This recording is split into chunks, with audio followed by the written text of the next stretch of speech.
Nous pouvons maintenant examiner la question des outils et des instruments de gouvernance, et en particulier l'accessibilité dans les secteurs d'éducation, de l'emploi, des élections et peut-être d'autres domaines.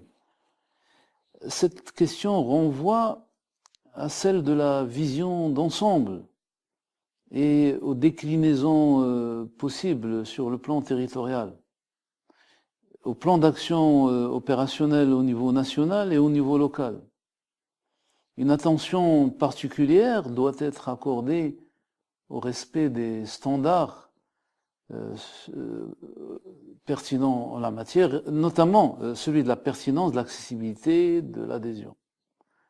La perspective recherchée ici est de réduire les inégalités, bien entendu.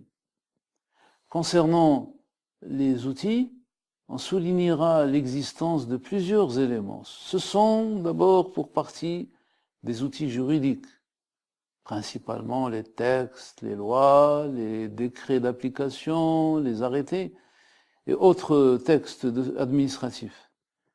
C'est aussi les données dont on a besoin sur un territoire donné, et des données aussi précises que possible de la situation des handicaps sur un territoire déterminé, une commune, une municipalité, une région, sachant qu'il n'y a pas de catégorie unique de handicap, mais plusieurs types de handicap, selon le genre, selon les tranches d'âge, selon la nature du handicap lui-même. Également, comme outil et instrument, la réponse doit être concertée, la concertation avec pour but de réduire les inégalités. Ce fil directeur ne doit pas être oublié et à cette fin, le recours aux différentes formes de participation est nécessaire, notamment celle active, aussi active que possible, des organisations des personnes handicapées, tant au niveau national qu'au niveau local.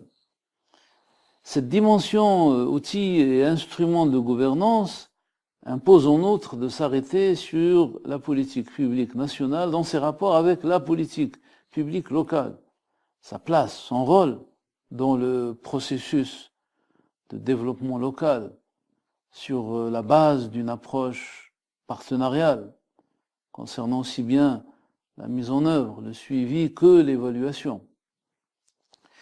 Ainsi, sur la base de ce qui précède, il convient de procéder à l'élaboration des plans de manière participative, en tenant compte de l'implication des personnes handicapées, jeunes, genre, mais